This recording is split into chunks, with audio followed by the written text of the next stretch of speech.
Today, we unfortunately find ourselves saddled with the small version of the estuary map, one of the worst maps in this game. I think it should be removed from the queue and not replaced with anything else. We don't need smaller versions of existing maps. New maps are a nice step in the right direction, but this thing, it's got to go.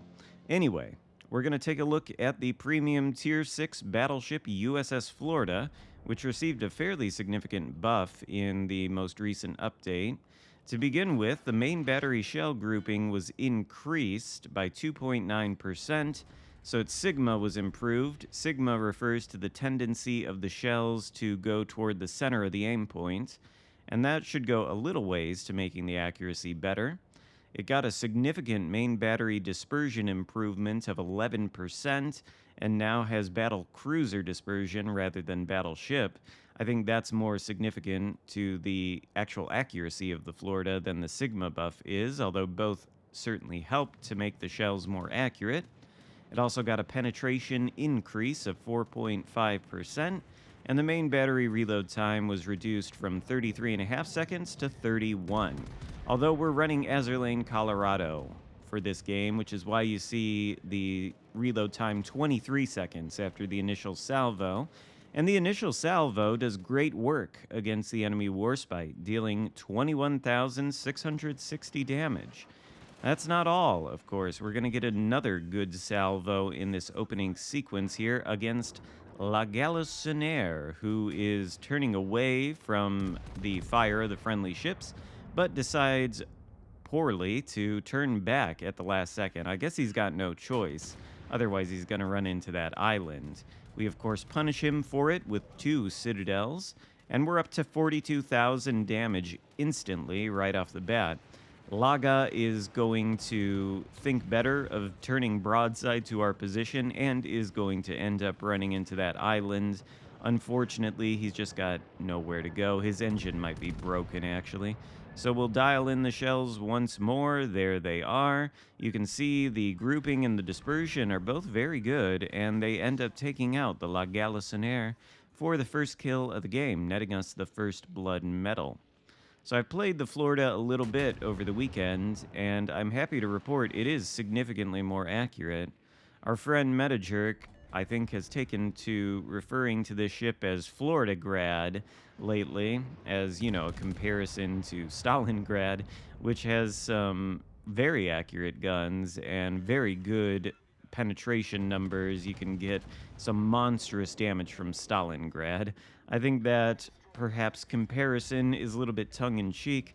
I wouldn't call the Florida on the level of the Stalingrad, but it is certainly more accurate, and as you can see from these first couple salvos here, aside from this one, which we do shoot right into the island, as you can see from the first couple, it is a lot more accurate, and I think that makes the ship a lot more comfortable to play, let's say.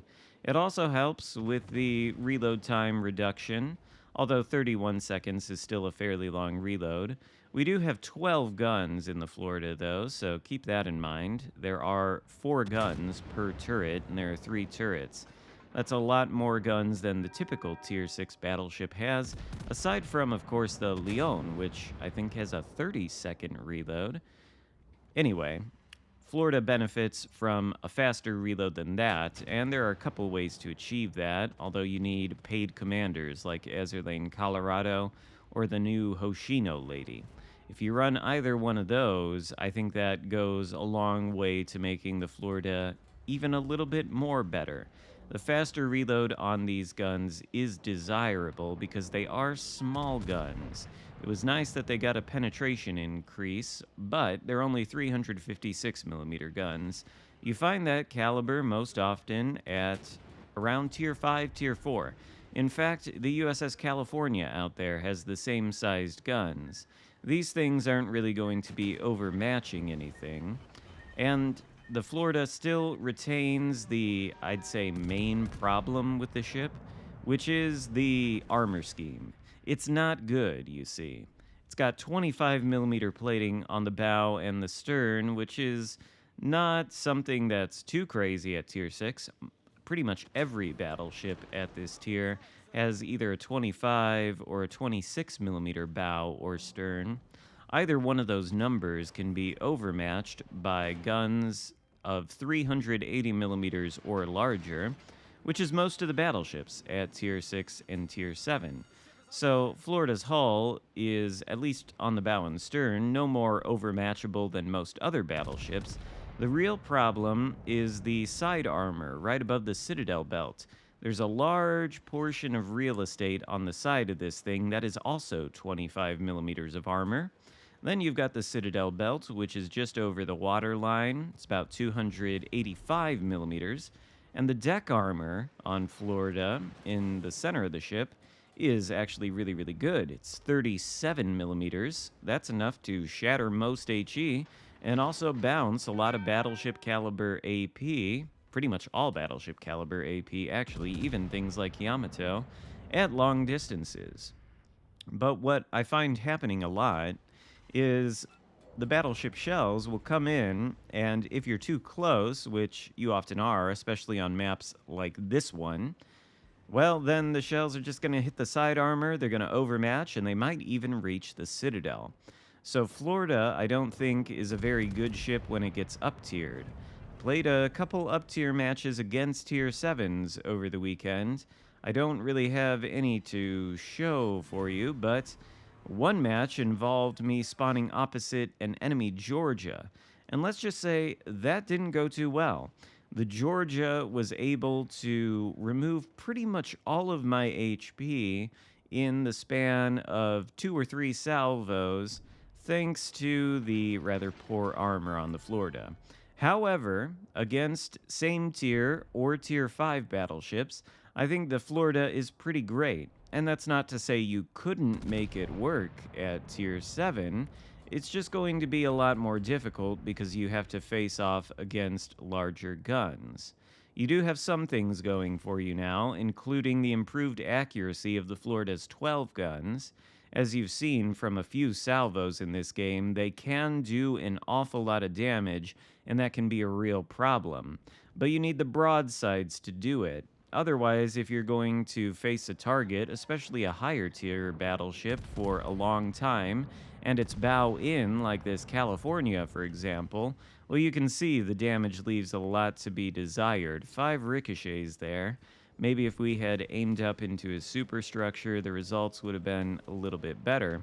But you can, of course, switch to HE. And Azurlane, Colorado, or Hoshino make that a little bit easier. I think we are going to switch to HE at some point in this battle here soon. And the HE on the Florida is pretty good. It hits for 4,750 damage and has a 22% fire chance.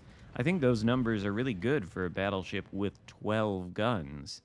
The AP, of course, does a maximum of 9,500 when it strikes a citadel, so fairly low numbers. And I think to get the most out of this ship, you probably do want to switch between HE and AP when the situation calls for it. We're going to take out the California here, but things are not exactly going well for our team. I think you do want to switch, though. The HE can burn down some battleships. I've seen it do some good numbers. And the AP, well, you know, it can wreck them, but they do have to be giving broadside. So the key to this one is going to be positioning it well. You certainly don't want to try to bow tank in it. You'll notice my concealment, though, is 11.6 kilometers. I think that goes an awfully long way. We've achieved that build, of course, using Azurlane, Colorado as the commander, concealment mod in the 3rd module slot, and then Kondo as one of the inspirations.